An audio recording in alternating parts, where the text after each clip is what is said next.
सदक़ल्लाहुल अज़ीम।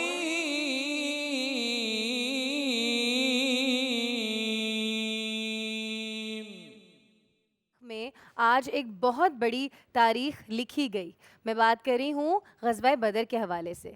जनाब 17 रमज़ानुल मुबारक को मक्का मुकरमा से मदीना शरीफ हिजरत करने के बाद आका पाक सल्लल्लाहु अलैहि वसल्लम को ये जंग करने की कुफ़ार के साथ ज़रूरत पेश आई, और ये जंग ऐसी जंग है कि इसका हर हिस्सा वर्क ब वर्क अगर हम पढ़ें तो हमें महसूस होता है कि अल्लाह पाक उस वक्त से मुसलमानों की, मोमिनों की किस तरीके से मदद करते हुए आ रहे हैं। और ऐसे ऐसे सबक हम इससे सीखते हैं कि जनाब इस ग़ज़वा में अल्लाह पाक ने हज़रत जिब्राईल अलैहिस्सलाम और हज़रत मीकाईल अलैहिस्सलाम के साथ फ़रिश्तों की मदद मुसलमानों को भेजी, क्योंकि आपको पता है कि ग़ज़वा बदर में मुसलमानों की तादाद 313 थी और कुफ़ार की तादाद 1000 थी। अब अगर हम नंबर्स में देखें तो ये तादाद बहुत ज़्यादा थी कुफ़ार की तरफ से और मुसलमान बहुत कम थे, मगर कहा यह जाता है कि अल्लाह पाक ने ये ग़ज़वा इसलिए करी क्योंकि मुसलमानों के ऊपर उस वक्त जो कुफ़ार का खौफ था, वो खौफ कम कराने के लिए, वो खौफ बल्कि ख़त्म करने के लिए अल्लाह पाक ने ये जंग रुए ज़मीन पे करवाई थी। और बेशक हम अगर उस जंग को आज भी पढ़ें तो हमें ये महसूस होता है और हमें ये पता चलता है कि आज भी मुसलमानों की मदद पूरी दुनिया में अल्लाह पाक अपनी मलाइक के ज़रिए कर रहे हैं। और यही वजह है कि कुफ़ार आज भी लगे हुए हैं हम लोगों में तफ़र्रुक़ फैलाने के लिए, किसी न किसी तरीके से उज़र पहुंचाने के लिए, मगर जब मदद रब ताला की तरफ से हो तो कोई जो है वो बाल बीगा मुसलमानों का नहीं कर सका। अच्छा जनाब, ये हक़ व बातिल की जंग थी और मैं आपको बताऊं कि ईमान लाने के बाद अल्लाह ताला के सबसे करीब, सबसे प्यारा अमल जो है वो अमल जहाद का है। तो आज बात होगी ग़ज़वा बदर के हवाले से, जब तमाम सहाबे कराम रोज़े में किस तरीके से इस जंग को लड़े और किस तरीके से फ़तह हासिल की। कहीं भी मत जाइएगा, वापस आएंगे बरकत रमज़ान में।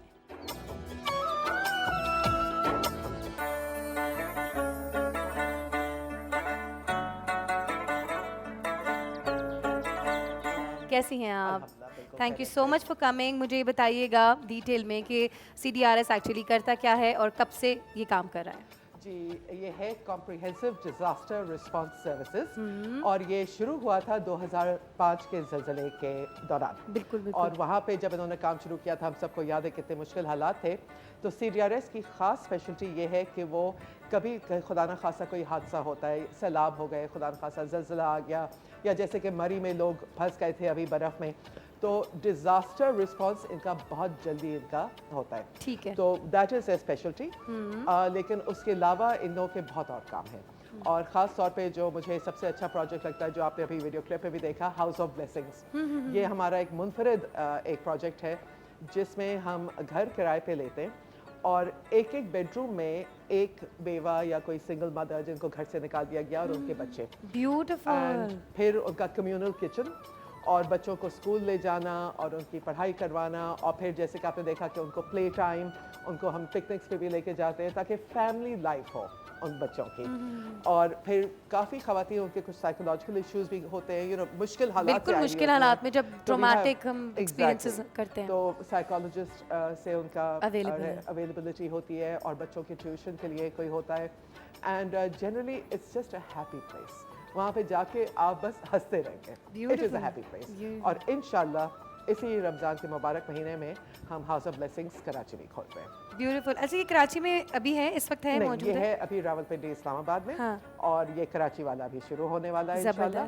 तो कराची वालों ने साथ देना है CDRS का, है ना? बिकॉज कराची में तो बहुत ज़्यादा ज़रूरत है। और यही वाली बात मैं कल भी अपने शो में कर रही थी और फिर आपा के साथ भी, कि ख़वातीन के लिए इधर सिर्फ काम करना ही नहीं, अवेयरनेस फैलाना बहुत ज़्यादा ज़रूरी है। और जैसे कि कतरीना, आपको पता है कि जब भी इंसान तलाक से या ज़िंदगी में किसी भी अब्यूज़ से गुजरता है तो बहुत ट्रॉमेटिक एक्सपीरियंस यहाँ पे सेव हो जाता है। उसको सॉर्ट आउट करने के लिए साइकोलॉजिस्ट और साइकेट्रिस्ट बड़े ज़रूरी होते हैं। बिल्कुल। अच्छा, आप बता रही थी मुझे कि वाइल्ड लाइफ के हवाले से जी, हमारा एक और प्रोजेक्ट है। एक तो जो हमारा सबसे बड़ा प्रोजेक्ट है वो है साफ़ पानी की फराहमी। और उसमें जैसे कि अब क्लाइमेट चेंज की हम बात कर रहे हैं और ये इतनी मुश्किलात पाकिस्तान में आने वाली हैं, हमारे 500 से ज़ायद साफ़ पानी के प्रोजेक्ट्स पूरे पाकिस्तान में, सिंध, बलोचिस्तान से लेकर स्वात तक, कराची में भी है। और इसकी सिर्फ हम साफ पानी रिवर्स ऑस्मोसिस वगैरह करके सिर्फ ये नहीं कि लगा के Plants लगाते हैं? प्लांट्स लगाते हैं ठीक है। और सिर्फ ये नहीं करते बट उनकी मेंटेनेंस भी करते हैं हाँ, ताकि वो प्रॉब्लम्स हो। ख़ास तौर पे अगर आप रूरल एरियाज़ में जाए, बदीन हो गया या थरपारकर हो गया। थरपारकर में 5 गांव में सोलर पावर हमने एक्सपेरिमेंट की थी और बहुत माशाल्लाह अल्हम्दुलिल्लाह वो बहुत अच्छा घर चल में रहा तो है। बहुत ज़रूरत तो है। एक पंखा एक बत्ती हर घर में 5 गांव में हमने किया। वाह, माशाल्लाह। Something I am so proud of that. उसके अलावा मरी गैस और CDRS। अच्छा, मरी का अभी जो सारा इंसिडेंट हुआ था, मैंने सुना कि CDRS ने वहाँ पे भी सबसे पहले जी। वहाँ पहुँचा हुआ था मदद करने के लिए। वो क्या सारा मामला रहा? वो जैसे हमें इतला मिली तो हमारा एक है दस्तरखान जो अच्छा। तकरीबन डेली 900 लोगों को हम खाना फराहम करते हैं, साफ सुथरा खाना। तो वो up to the mark. Up to the mark and उसमें मीठा भी होता है, सब कुछ होता है। और वो हमने इमीडिएटली वो डाइवर्ट की ट्रक मरी। और जिस वक्त वो लोग बेचारे उन्होंने 24 से 40 घंटे खाना नहीं खाया था, बच्चे भूखे थे और परेशानी, तो सबको गरम खाना, उसके साथ जूस, बिस्किट्स, के बच्चों के लिए भी हो। और ये पूरा दिन हमारी टीम वो करती रही थी। ब्यूटीफुल, माशाल्लाह माशाल्लाह। अच्छा ये बताएं, मैं वो वाइल्ड लाइफ के हवाले से पूछ रही थी। वाइल्ड लाइफ का इतना काम नहीं, एक्चुअली वो खास तौर पे मेरा शोबा है। हम शहरों के ख़ास तौर पे लावारिस जानवरों का ख्याल रखना, चाहे वो ज़ख्मी बिल्लियाँ हो गई, चाहे वो कुत्ते जो शहरों में बहुत लोग अपसेट है कि कुत्ता काट लेता है, डेंजरस है, ख़तरनाक है। और अक्सर तो लोग मतलब बगैर किसी इजाज़त के गोलियां भी मार देते हैं। गोलियां मार देते हैं, जहर दे देते हैं। और मैं आपको बता नहीं सकती कि जब एक दूध पिलाती माँ मर रही होती है जहर खा के और उसके बच्चे होते हैं, मैं आपको बता नहीं सकती क्या उसकी आंखों में तकलीफ होती है उस वक्त। बिल्कुल। हमारा काम ये है कि हम लोग इन कुत्तों को पकड़ते हैं, इनको वैक्सीनेट करते हैं और इनका ख्याल रखते हैं 2 हफ्ते, फिर इनकी सर्जरी कर देते हैं कि ताकि पॉपुलेशन में ह्यूमेनली आबादी कम हो। और वापस जाके उसी इलाके में हम छोड़ देते हैं जहाँ से उनको उठाया था। ये बहुत ज़रूरी होता है, इसलिए कि बहुत से लोग हमें कहते हैं कुत्ते उठा के ले जाओ। मैं कहता कुत्ते उठा के ले जाओ, थोड़ी देर बाद और कुत्ते आ जाएंगे। That's not the solution. Solution ये है कि जो कुत्ते वहाँ के हैं, मोहल्ले वाले जानते हैं, वो उसी इलाके में, और जब उनकी सर्जरी वगैरह हो जाती है तो उनकी वो अग्रेशन भी कम हो जाती है और फिर वो काम होते हैं, फिर वो हिफाजत करते हैं और आबादी बढ़ती नहीं है और कुत्ते नहीं आएंगे। इसलिए कि वो आपने वैक्यूम नहीं क्रिएट करना ना, आप उठा के कुत्तों को ले गए, वैक्यूम बन जाएगा तो और आ जाएंगे। और मैं तो कहती हूँ कि कराची जैसे शहर में हर गली में 3-4 कुत्ते हिफाजत के लिए होने चाहिए। और मोहल्ले वाले अगर उनको खुद बस रोटियां भी डाल देना, वो इतने वफादार जानवर हो जाते हैं। ओह गॉड यस। ये हम कोई बड़ी डिफरेंट ब्रीड के बारे में बात नहीं कर रहे, हम पाकिस्तानी देसी। मैं इनको कहती हूँ इंडस हाउंड। मैं कहती थोड़ी इज्जत दे इनको, इनका एक नाम दे, इंडस हाउंड के नाम से हम उनको कहते हैं। मेरे घर में इंडस हाउंड्स हैं और मैं तो उनके बगैर जी नहीं सकती, इसलिए कि मैं तो आराम की नींद सोती हूँ कि मेरे इंडस हाउंड जो हैं वो तैयार बैठे, कोई आए तो। अच्छा, बिल्लियों के साथ भी यही होता है? बिल्लियों के साथ ज़्यादातर हमारे यहाँ, आपको पता है कि हमारे रसूल पाक सल्लल्लाहु अलैहि वसल्लम बिल्लियों को बहुत चाहते थे। मैं यहीं पे आना चाह रही हूँ। बिल्कुल बिल्कुल। तो बिल्लियों की तो ख़ास जगह है इस्लाम में, और बिल्लियों का ख्याल रखना और उनकी हम लोग कैट सैंक्चुरीज बताते हैं हम। और कराची के मौसम में ख़ास तौर पे अगर लोग पत्थर मार देते हैं और समझते हैं कुत्ता चला गया, उनको पता नहीं कि कुत्ते का जख्म हो गया। वो इतना सा जख्म, इन्फेक्शन, और फिर उसमें कीड़े पड़ जाते हैं, वो 2-3 दिन में इतना बड़ा हो जाता है, सर के अंदर, आंखों से, अल्लाह तौबा। तो वो उन कुत्तों को हम फिर उठाना, उनका ख्याल करना और कीड़े निकालने, लॉट ऑफ टाइम्स नहीं बचते, लेकिन जिनको हम बचा सकते हैं हम बचाते हैं। बिल्कुल, ये बहुत बड़ा कार खैर का काम है। और सबसे मेहनती जानवर कुत्ता, डोंकीज। अच्छा, you working for them as well? Absolutely. हमारा डोंकी का भी है शेल्टर इस्लामाबाद में, और मैं यही अभी मेरा काम कराची में यही है कि ये पूरा जो हमने इस्लामाबाद में किया है वो उसको हम डुप्लिकेट करें कराची में। तो हमें कराची के लोगों की मदद की ज़रूरत है।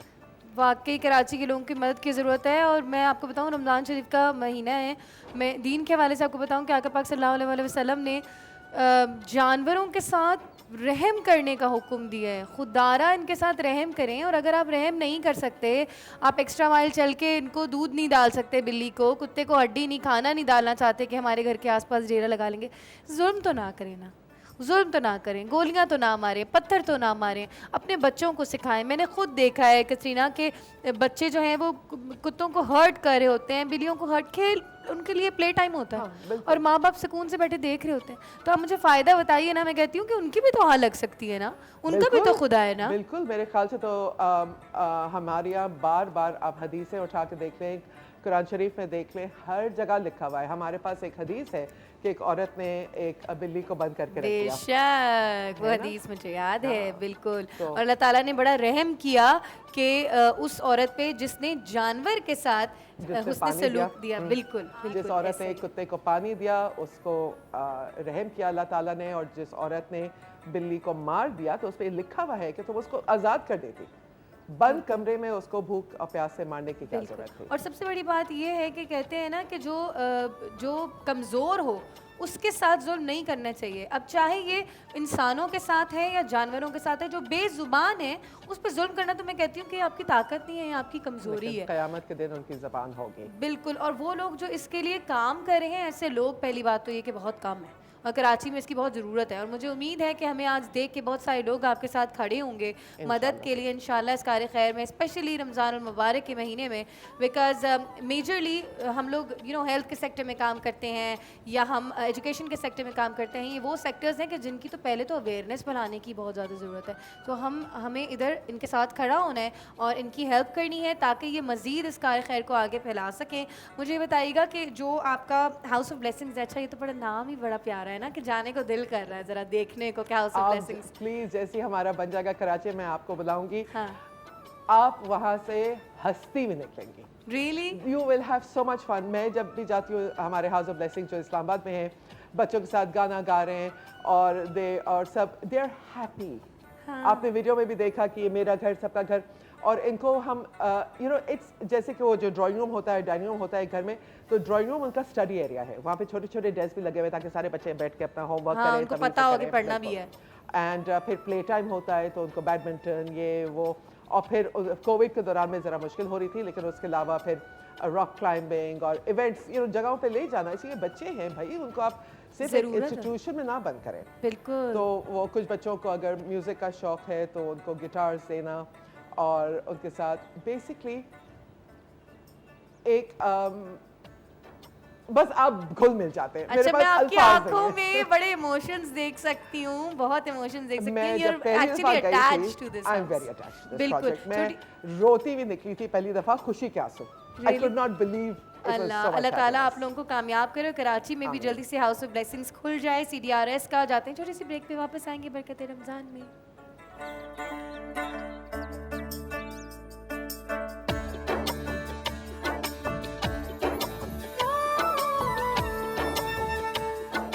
बरकत रमज़ान में चल रहा है इस वक्त सेगमेंट एक नेकी, और मेरे साथ मौजूद हैं Katrina Hussain, country director CDRS। Katrina, जैसे कि ऑफेयर हमारी बात हो रही थी, एक बड़े पैमाने पे जो है वो हमारे मुल्क में हेट को, नफ़रत को फ़रोग़ दिया जा रहा है कहीं ना कहीं। इस चीज़ से कैसे ओवरकम कर सकते हैं? बहुत ज़रूरी है कि हम ये नफ़रतों की आग जो फैल रही है पूरे मुल्क में, ये नई बात नहीं है, काफ़ी सालों से हम चला आ रहा है, इसको हमें कंट्रोल करना है, वरना ये आग हम सबको झुलस जाएगी। और मैं कहती हूँ कि ये जो हम लोगों की बातों में आ जाते हैं तो ज़रा सोचें, मज़हब को देखें, इसलिए कि मज़हब की आड़ में कभी कभार बहुत कुछ हो रहा होता है। बेशक। हम लोग मुसलमान होने की हैसियत से हम पे फ़र्ज़ है कि मेरे ख़्याल में कि हम लोग अपनी मालूमात खुद करें, और ये नहीं कि किसी ने कहा तो चल पड़े। और जिस बात पे मैं ख़ास तौर पे बोलूँगी कि हमारे यहाँ कुछ इंसानियत को ख़त्म हो रहा है। इंसानियत लोगों में लगता है कि है ही दर्द, नहीं। हसासियत, सेंसिटिविटी। एग्जैक्टली। और तंज बहुत ज़्यादा करते हैं, जजमेंटल हो जाते हैं। कि अब एक मामूली सी बात है, अभी थोड़ी देर पहले मैं किसी से बात करी थी कि अगर कोई खातून जिसका भी बेबी हुआ है वो पोस्टमार्टम डिप्रेशन में चली गई है। कतरीना, इसके ऊपर तो मैं पूरा शो करूँगी। आपको पता है क्या, जब मैंने एक्चुअली थेरेपीज़ जब सीखी थी, जब मैंने NLP सीखी थी, तो मैं मैं खुद पोस्टमार्टम डिप्रेशन से गुजरी थी। Oh my मेरी God. पहली बेटी के बाद मैं पोस्टमार्टम डिप्रेशन से गुजरी थी, और क्योंकि मैं इंग्लैंड से पढ़ी हूँ तो मैं वहाँ देखती थी कि जब औरत का बच्चा पैदा होता है तो उसको अस्पतालों में बुला के ट्रेन किया जाता है उसके शौहरों के साथ, हाँ, शौहर के साथ, लोगों को समझ आए कि हो क्या कि रहा है। औरत इन चीज़ों से जज्बात से गुजरेगी, वो चिड़चिड़ी होगी, वो बदतमीज होगी, वो फजूल में रोएगी, उसको और ये सारा हार्मोनल एक चेंज है, Hormonal बायोलॉजिकल change है। चेंजेस हो रहे हैं। बिल्कुल। तो लोग समझते नहीं पाकिस्तान में इस इस बात चीज़ को समझते नहीं थे। जब मैंने ये सारे कोर्सेज किए उसके बाद मैंने, आप यकीन करें, हर प्लेटफॉर्म पे अवेयरनेस पहुंचाने की कोशिश की है कि मैं भी पोस्टमार्टम यही- डिप्रेशन होती क्या है। होती क्या है, बहुत से लोगों को तो पता ही नहीं। और जब मैं बात करती हूँ तो बहुत से मर्द हजरात कहते हैं ओ, फिर उनको अकल आती है कि हाँ हमारी बीवियों ने भी यही किया था। और मैं इस बात पे ये बात आती है कि हमारे यहाँ फिर जो माशरे में होता है, आय हाय वो तो रोती रहती है, बच्चा हुआ है उसको देखती नहीं अच्छा, है। 2-3 बातें एतराज़ मैं आपको करने बहुत बताऊं? खड़ी हो जाती है। बिल्कुल, अल्लाह ने तुम्हें औलाद की नेमत से नवाजा है, तुम अभी भी रो रही हो। उन लोगों को देखो जिनकी औलाद नहीं है। दूसरा मुझे बड़ा वो याद है, बेटा पैदा हुआ है ना तो सरिया आ गया है गर्दन में। यू नो, वो बेचारी जिस तकलीफ में 3-4 महीने गुजरती है वो उसी को पता होता है। और कुछ के लिए कई साल चल सकता है, कई और साल उसके चल levels सकता है। होते हैं। बिल्कुल। जो एक बात जो मैं बहुत अहम कहना चाहती हूँ कि आप मदद क्या कर सकते हैं। आप उनके घर अगर जाएं तो बोले तुम थोड़ी देर लेट जाओ, मैं कपड़े इस्त्री कर देती हूँ। Beautiful, beautiful.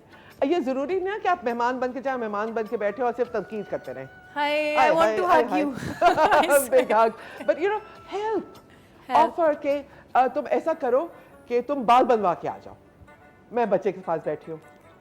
छोटी छोटी चीजें ससुराल वाले भी ये कर सकते हैं कि पूछ लो कि you look tired, you know, कि माँ को उस वक्त इतने उस पे बायोलॉजिकल चेंजेस भी हैं, बच्चे के लिए भी हर माँ खौफजदा ही रहती है पहले 1-2 साल, तो वो खौफ उसको जिंदगी भर ये भी रहता लग है। रहा होता है कि उसका हस्बैंड से रिलेशनशिप अब पहले जैसा नहीं है। उसको लग रहा होता है वो लड़की से अब औरत बन गई है। हाँ, उसको a lot बहुत of things मोटा are दिख going रहा on. होता है, बहुत सारी चीजें। और फिर हमारे यहाँ वो कि इतराज करने सब खड़े हो जाते हैं, कोई पूछता नहीं है कि तुम पे गुजर क्या रही है बिल्कुल। और तुम पे जो गुजर रही है उससे मैं क्या हेल्प कर सकती हूँ या कर सकता हूँ, मर्द भी कर सकते हैं। और बहुत सी ऐसी चीज़ें हैं हमारे यहाँ जो रस्मन हम लोग करते थे लेकिन अब छोड़ दिया है। और ये बात मुझे नहीं समझ में आती कि हमारे यहाँ जो हम अपनी कल्चर और हेरिटेज की बात करते हैं, हमारा कल्चर बहुत खूबसूरत था, लेकिन आजकल के ज़माने में तो सिवाय गॉसिप करना और पीठ पीछे बातें करना, ये मुझे ये चीज़ें समझ में नहीं आती। और मुश्किल है मेरे ख्याल से कि लेकिन सोशल मीडिया का इसमें बहुत दखल आ गया है। बिल्कुल। टक से जवाब दे देना, टक से बुराई कर देना, गाली गलौज पे उतर आना, किसी और की सुनना नहीं। पता नहीं आजकल की नौजवान नस्ल सारी छुरियां लेके मेरे लिए खड़ी हो जाएगी, लेकिन जब नहीं, आप बोलें। हम खुद जब जवान होते थे तो बड़ों की सुनते थे और बड़ों से तू मैं नहीं करते थे, उनकी सुनते सवाल थे, ही पैदा डरते नहीं भी होता थे। था। और वो उस वक्त ये जो मी टू जनरेशन बन गई है वो नहीं होता था। And today I look back, मेरे बड़े अब नहीं रहे, वो गुजर गए, अभी भी उनकी बातें याद हैं। मेरी नानी मुझे एक दफ़ा जुमला ये बोला था, कभी उस शख्स पे आवाज़ ना उठाओ जो तुम पे आवाज़ नहीं उठा सकता। हाय सदके, सोचो। बिल्कुल। कि घर बहुत में गहरी आपके लिए बात कोई है। काम कर रहा है, आप उस पर आवाज़ नहीं उठा सकते। आप जो लोग आपके लिए काम कर रहे हैं, अगर वो आपको जवाब नहीं दे सकते तो आप उनके साथ तमीज़ से रहें। बिल्कुल। मुलाजिम, घर के मुलाजिम हो या कहीं और के, वो आपके गुलाम नहीं है, वो भी इंसान है, वो भी इतने ही बराबर है। जो हमारे यहाँ एक कल्चर आ गया है कि जी ये गरीब है तो उसको आप परवाह ना करो, ये फलाना है। मुझे इन चीज़ों से नफरत है, और ख़ास तौर पे अगर मुझे कोई चीज़ बहुत ही ज़्यादा जहर लगती है, जो लोग बच्चों से घर में काम करवाते हैं। ये बिल्कुल, इसका कोई बुनियाद नहीं है। वो सारे चाइल्ड लेबर इन लोगों के घरों में हैज़ टू बी बैन्ड। ये नहीं हो सकता। और ये कहना कि नहीं ये और बच्चे अब तो हम रिसेंटली वीडियोस भी इतनी देख रहे हैं कि क्या क्या सलूक हो रहा है बच्चों के साथ ना, जो घर में काम कर हाँ, रहे तो हैं। वही बात आ जाती है ना कि आप बच्चे को रात के 10 बजे भी बोलते हैं कि मेरे पैर दबा, राइट? आप बड़े को कह के देखें, वो तो नहीं करेगा।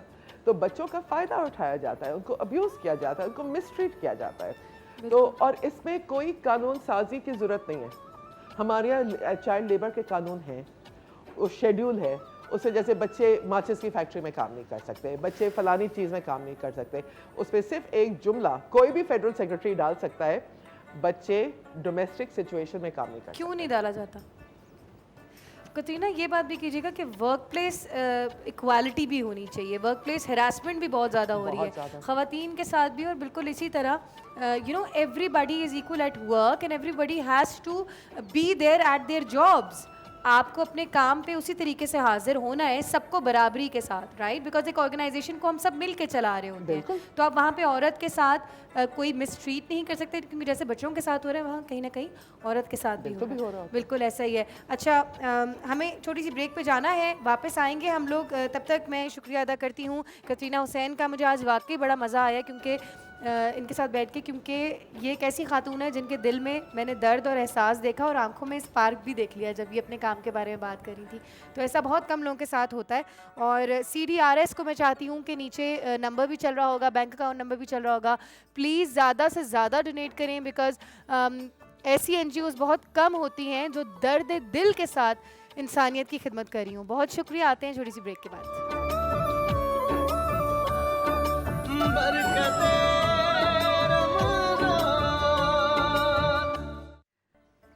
बरकत रमज़ान में खुशामदीद। हमारे नात ख्वां भी मौजूद हैं हमारे सेट पे इस वक्त, फ़ायज़ा कामरान, सलमान आलम, अस्सलाम वालेकुम, और हमारे उलमाए कराम जनाब सरवत अस्करी आपा और मुफ्ती जुल्फ़िकार शाह गिलानी साहब, अस्सलाम वालेकुम। वालेकुम सलाम। तबीयत ठीक है जुल्फ़िकार साहब आप आज की? अब काफ़ी बेहतर है, काफ़ी बेहतर। अच्छा जी, आज का टॉपिक जो है मौजू है ग़ज़वा बदर के हवाले से, और पहला सवाल मेरा सरवत आपा से है। सरवत आपा, ये बताइएगा कि ज़रा मंज़र क्या थे उस वक्त, क्या मामलात थे ग़ज़वा बदर पे, आप अच्छे तरीके से बताएंगी और हम भी ज़रा वहाँ पहुँच जाएंगे कुछ देर के लिए। बिस्मिल्लाहिर्रहमानिर्रहीम, अस्सलाम वालेकुम। ये इस दुआ के साथ कि परवरदिगार आलम माह रमज़ान मुबारक की आज 17 तारीख़ आ गई। परवरदिगार आलम मेरे आपके हम सब के लिए, तमाम आलम इस्लाम के लिए माह रमज़ान मुबारक को बख्शिश का, मग़फ़िरत का, निजात का, कामयाबी का, फ़लाह का महीना करार दे दें।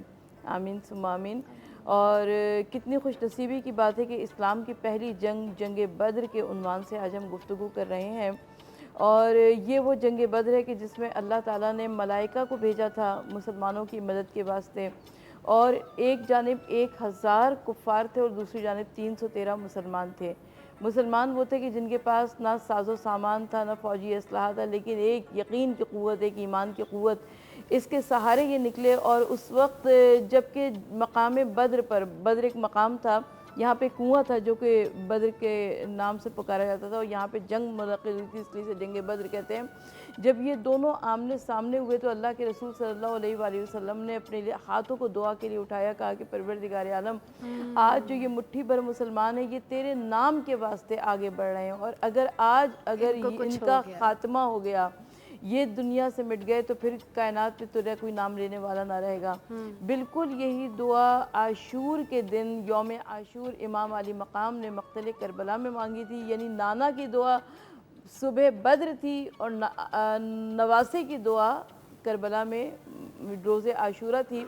और इमाम अली मकाम ने भी यही दुआ मांगी, कहा कि परवरदिगार आलम, आज ये मुट्ठी भर अफराद जो कि दीन को बचाने के लिए अपने घरों से निकले हैं, पाक परवरदिगार आलम, आज अगर ये मिट गए तो कायनात में तेरा कोई नाम लेने वाला नहीं रहेगा।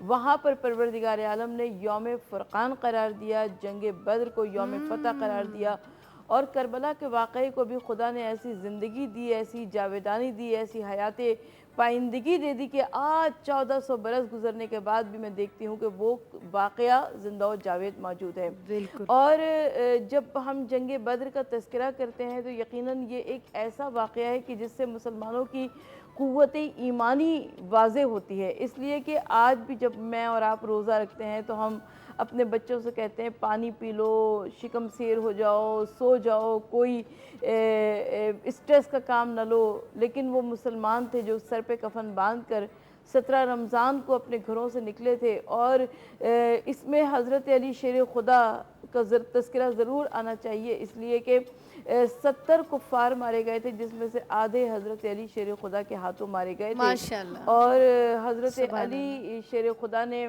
जब उन कुफ़ार को मारा गया तो अल्लाह के रसूल सल्लल्लाहु अलैहि वसल्लम ने जंग बद्र के वक़ूए से कबल ही वो मकामात बता दिए थे कि देखो यहाँ पर अदबा गिरेगा, यहाँ हाँ पर जी, शहबा गिरेगा और बिल्कुल। यहाँ पर फला काफिर मारा जाएगा, यहाँ पर फला काफिर मारा जाएगा। यानी अल्लाह के रसूल सल्लल्लाहु अलैहि वसल्लम जो कि इल्म गैब के हामिल थे, उन्होंने हमें इस वाक़े से पहले ही वाक़े ग़ुज़वा बद्र के बारे में बता दिया था। बिल्कुल बिल्कुल ऐसा ही है, ऐसा ही है।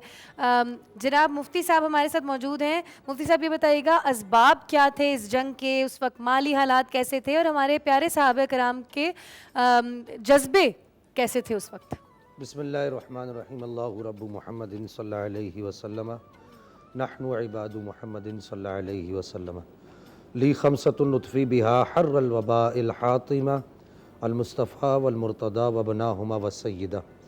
ये मैं समझता हूँ कि ये 3 सवालात है और मैं कोशिश करूँगा कि इसको कम से कम वक्त में इनको समेट दूँ। ठीक है। ग़ज़वा बदर के असबाब तो वही हैं कि जो 13 साल नबी पाक सल्लल्लाहु तआला अलैहि वसल्लम कुफ़ार व मुशरिकीन मक्का के जुल्म व सितम सहते रहे।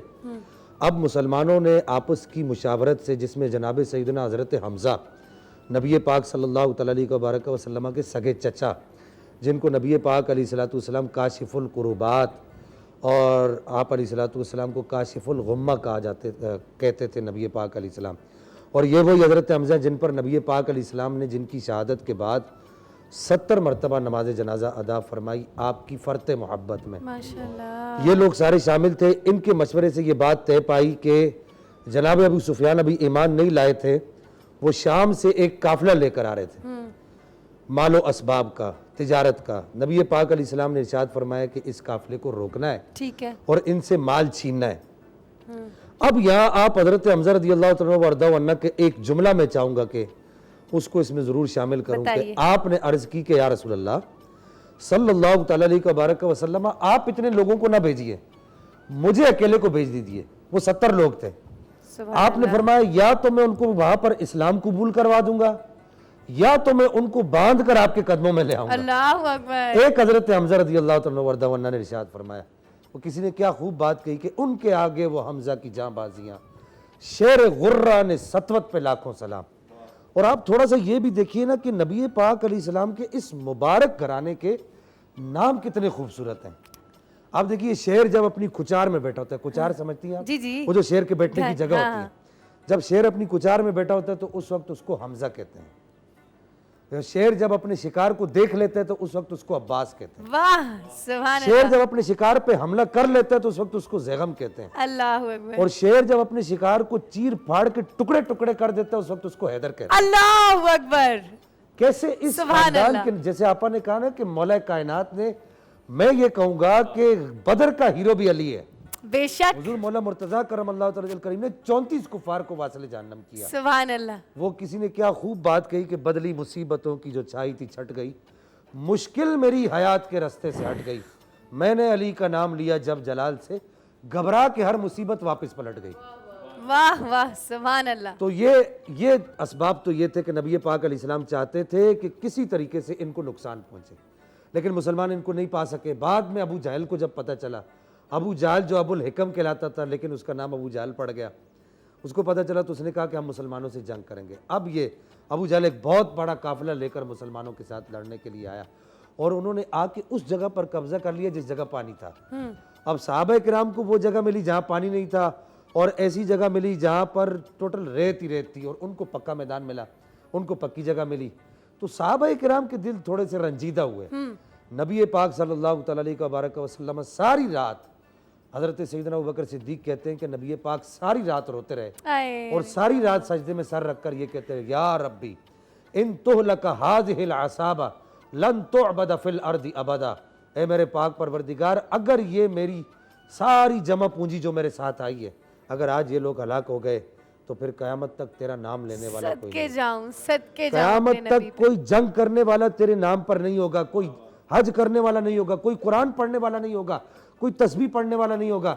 यानी नबी पाक अलैहिस्सलातु वस्सलाम ने असहाबे बद्र को क्या करार दिया, पूरे दीन की असास करार दे दिया कि पूरे दीन की असास ये लोग हैं। और फिर यहाँ तक कुरान ने ये आयतें भी नाजिल की कि अल्लाह ताला ने फरमाया कि महबूब, मेरे जो तुम्हारे जो सहाबा बदर में हाजिर थे उन सब से ये कह दो कि आज के बाद तुम्हारा कोई भी कसूर तुम्हें कोई नुकसान नहीं पहुंचाएगा। इसका मतलब मुझे समझ नहीं इससे आता। मुराद ये कि इससे मुराद ये है कि ये ऐसा कोई काम नहीं करेंगे जो अल्लाह की रजा के खिलाफ हो। और अगर अल्लाह ना करे कोई ऐसा काम हो जाए, इसकी दो तावीलात हैं, अगर अल्लाह ना करे इनसे कोई ऐसा काम हो जाए तो अल्लाह ताला इनको माफ फरमा देगा। सुभान अल्लाह। एक साहबी जिन्होंने मुखबरी की थी बज़ाहिर अपने बच्चों को बचाने के लिए मक्का में, अच्छा वो पकड़े गए। अल्लाह। हजरत उमर फारूक ने उनका गिरबान पकड़ लिया और पकड़ के कहा तेरी जुरत कैसी हुई कि नबी पाक अलैहिस्सलाम की और हमारी बातें लोगों तक पहुंचाने की। तो नबी पाक ने हजरत उमर का हाथ पकड़कर झिड़का और नीचे किया, कहा उमर ये बदरी है, इसके लिए कुरान की आयतें नाजिल हो चुकी हैं, अल्लाह इसके लिए तुमने कुछ नहीं बोलना। अल्लाह अकबर। अच्छा, उन्होंने मुखबरी ऐसे मोटी मोटी की थी, ऐसी खास नहीं की थी। फिर इंशाल्लाह इस पे बात अच्छा नहीं, हम छोटी सी ब्रेक पे जा रहे हैं, वापस आके इस गुफ्तगू को जारी रखेंगे। अभी वाकया मुकम्मल नहीं हुआ, अभी मुफ्ती साहब बहुत मज़े की बातें हमें बता रहे हैं, बहुत खूबसूरत तरीके से ग़ज़वा बदर के बारे में बता रहे हैं। साथ रहना है आपने।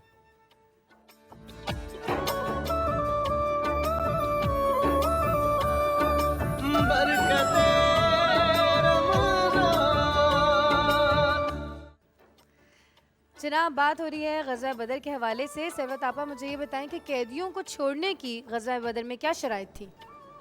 बिस्मिल्लाहिर्रहमानिर्रहीम, अस्सलाम वालेकुम। सबसे पहले मैं हैरान होती हूँ कि हुज़ूर नबी करीम सल्लल्लाहु अलैहि वसल्लम का विजन क्या था। आका सल्लल्लाहु अलैहि वसल्लम ने जो उस ज़माने के जो आदाब हर्ब ज़र्ब थे उससे बिल्कुल मुख्तलिफ तरीके से हुज़ूर नबी करीम सल्लल्लाहु अलैहि वसल्लम ने उस जंग के असीरों के साथ सलूक किया। आका सल्लल्लाहु अलैहि वसल्लम ने फ़िदिया क्या करार दिया, कहा कि अगर कोई ऐसे नहीं कि उसके घर वाले उसको छुड़ा कर ले जा सकते हैं, फ़िदिया नहीं दे सकते, तो वो हमारे नाख्वानदा अफराद को तालीम दे। यानी तालीम देना इतना बड़ा काम करार पाया कि हुज़ूर नबी करीम सल्लल्लाहु अलैहि वसल्लम ने कैदियों की रिहाई के लिए उस तालीम को फ़िदिया करार पाया। तो यकीनन आज जब हम हुज़ूर नबी करीम सल्लल्लाहु अलैहि वसल्लम के ग़ज़वा बद्र पर जब हम बात कर रहे हैं और इस तालीम के अहम मौजू पर बात कर रहे हैं, तो मैं कहती हूँ कि आज के अगर इन तालीम के हालात को देखा जाए तो किस कदर मुश्किल हालात नज़र आ रहे हैं। और मुझे और आपको इल्म हासिल करने के लिए कितनी जस्तजू करनी चाहिए, कितनी तगोदो करनी चाहिए, कितनी कोशिशें काविशें करनी चाहिए, इसलिए कि हुज़ूर नबी करीम सल्लल्लाहु अलैहि वसल्लम का फरमाने आलीशान ये है कि कोई मुसलमान जाहिल ना रहे, कोई मुसलमान बेपढ़ा लिखा ना रहे। बिल्कुल ऐसा ही है, ऐसा ही है। और वाकई आजकल का वो ज़माना है कि हम लोग दुनिया में इतना लग गए हैं आपा कि दीन की तालीम हासिल करने के लिए हम लोग वक्त निकालते ही नहीं हैं और वो नियत ही नहीं करते जिसकी ज़रूरत है। मुफ्ती साहब ये बताइएगा कि माली हालात ग़ज़वा बदर में क्या थे सहाबा किराम के और आका पाक सल्लल्लाहु अलैहि वसल्लम? सहाबा किराम रिज़वानुल्लाहि तआला अलैहिम अजमाइन के माली हालात बहुत दिगरगूं थे। इसी वजह से नबी पाक अलैहिस्सलातु वस्सलाम ने ये बात तरतीब दी थी। चूँकि कुरान पाक की अब आयतें नाजिल हो चुकी थी, बाज़ लोगों को यहाँ पर यह गलत फहमी होती है मुसलमानों ने उनका काफ़िला लूटने की कोशिश क्यों की। हाँ जी। कुरान पाक की आयतें नाजिल हो चुकी थी कि ए महबूब सल्लल्लाहु तआला अलैहि वसल्लम, अब वो वक्त आ चुका है आप कुफ़ार व मुशरिकीन को जानी और माली नुकसान पहुँचाएँ। आपका जानी और माली नुकसान पहुँचाना अब कोई शरा शरीफ को कोई ज़रर नहीं देगा। ज़ाहिर है ये वही लोग थे जिन्होंने नबी पाक अलैहिस्सलातु वस्सलाम को 13 साल कामिल सताया और फिर उसके बाद मदीने में आने के बाद भी 2 साल आप अलैहिस्सलातु वस्सलाम को सताते ही रहे, साजिशें भी करते अब देखिए 13 साल नबी पाक अलैहिस्सलाम के, वो आप मक्के के लगा लें, 53 साल उम्र मुबारक हो गई, 40 साल पहले 53 साल, वो 2 साल, ये 53 और 2 कितने हो गए 55 साल। 55 साल की उम्र, सारी उम्र मुबारक में नबी पाक अलैहिस्सलाम ने, अब पीछे कितनी उम्र रह गई, 55 और 5 60 और 3 8 साल उम्र, टोटल 8 साल आप अलैहिस्सलातु वस्सलाम ने जंगें लड़ी हैं और 55 साल आप अलैहिस्सलातु वस्सलाम ने जंग नहीं लड़ी। सही। अगर आप इसको निकालें ना, इसका फीसद निकालें तो 88.90% हिस्सा नबी पाक अलैहिस्सलाम की जिंदगी का बगैर तलवार उठाए गुजरा है अल्लाहु अकबर। और 11.90% हिस्सा या 10% हिस्सा आप अलैहिस्सलातु वस्सलाम की हयात मुबारक का तलवार उठाकर गुजरा है। और फिर आप ये देखिए कि वो जो आपने कहा कि वो माली हालात क्या थे, बहुत दिगरगू हालात थे मुसलमानों के। यानी हालात में कैसे जंग जीत ली? आप ये देखिए ना कि मुसलमानों के पास टोटल 8 घोड़े थे, 313 लोगों के पास 8 घोड़े थे अल्लाह, और टोटल 6 ज़िरह थी, वो जो खोल जंगी लिबास होता है, और 2 या बाद रिवायत के मुताबिक 6 तलवारें थी और नेज़े बरछे और भाले तो थे ही नहीं, ढाले भी नहीं थी। अल्लाह। तो हजरत उमैर बिन वहाब को उस वक्त ईमान नहीं लाए थे हजरत हकीम बिन हिजाम ने, जो सैयदा खदीजतुल कुबरा के भतीजे हैं, ये भी उस वक्त ईमान नहीं लाए थे। इन्होंने भेजा मुसलमानों की जासूसी करने के लिए और देख कर पूछा कि भाई ये देखो मुसलमान क्या कर रहे हैं, कितने हैं, इनके पास क्या है क्या नहीं है। तो उस वक्त उन्होंने देखा, उन्होंने कहा ये तो बच्चे भी हैं, बूढ़े भी हैं, औरतें भी हैं, जवान भी हैं। 60 जवान थे टोटल। 313 तो ऐसे अदद है ना, वो बूढ़े मिला के बच्चे मिला के तब जाके जवान 313 बनते हैं। अच्छा, जी हाँ, 60 जवान थे टोटल लड़ने वाले। सही सही। तो उनमें ऐसे लोग भी थे जो अपने घर की छुरी घर की जो है वो आलू काटने वाली छुरियां लेकर आए हुए थे। अल्लाह इससे आप क्या अकबर, लड़ेंगे। वाकई। और ऐसे लोग भी थे जिनके पास जो है खजूर की टहनियां उठाई थी। अल्लाह। उमैर बिन वाब ने, यहाँ पर मैं जुमला हजरत उमैर बिन वाब ने जो पूछा ना, जब आप अभी ईमान नहीं लाए थे, उन्होंने पूछा ना कि भाई तुम किस बलबूते पे जंग लड़ने के लिए जा रहे हो। तो ना मुझे आपका तुम्हारे एक पास- शेर याद आ रहा है कल वाला। हाँ, ना तुम्हारे पास तलवारें हैं, ना तुम्हारे पास खंजर है, ना भाले हैं। वो शेर मेरी जिंदगी के समझिए आइडियल शेर है। तो साहबा ने उस वक्त जो जवाब दिया ना, बड़ा कमाल का जवाब था। हफीज जालिंदरी ने उसको उर्दू में कन्वर्ट किया। उसने कहा, साहबा ने कहा, न तेगो तीर पर तकिया, न खंजर पर, न भाले पर, भरोसा है फकत इस सादी सी काली कमली वाले। सुभान अल्लाह, सुभान अल्लाह। नबी पाक अलैहिस्सलाम आगे आगे तशरीफ लेकर जा रहे थे, आपके कंधे मुबारक पर काली कमली ओढ़ी हुई थी। तो वो आप अलैहिस्सलाम के बलबूते पर, आपकी रूहानी ताकत पर, साहबा के रूहानी जज्बे पर ये जंग बदर लड़ी गई है। ठीक है। आप ये मत समझिए दुनिया आज ये समझती जंग बदर जो है वो तलवारों से लड़ी गई है, तो बर्छियों से लड़ी, नहीं। जंग बदर असले से नहीं लड़ी गई। उमैर बिन वहाब ने क्या कहा, साहबा का जज्बा देखें। आके हजरत हकीम बिन हिजाम को क्या कहा, पहला जुमला ये कहा हकीम बिन हिजाम को, जब जासूसी करके आए ना, पहला जुमला ये कहा कि वापस लौट जाओ। मैं देख रहा हूं कि मदीने के लोग, ये जो मुसलमान हैं, ये अपने ऊंटों की पीठों पर तुम्हारी मौतों को सवार करके ला रहे हैं। दूसरी बात, और कहा कि मैं देख रहा हूं कि वो सांप की तरह बल खाते हुए आ रहे हैं। अच्छा, हजरत हकीम बिन निजाम को अब भी बात समझ नहीं आई, तो उन्होंने तीसरी बात कही। उन्होंने कहा, देखो बात सुनो, मैं तुम्हें कह रहा हूं अब भी लौट जाओ। मुसलमान तुम्हें मारने के लिए नहीं आ रहे, बल्कि वो मरने के लिए आ रहे हैं। और जो कौम मरना सीख ले, उसके सामने कोई ताकत भी कुछ नहीं कर सकती। अल्लाहु अकबर, सुभान अल्लाह, सुभान अल्लाह।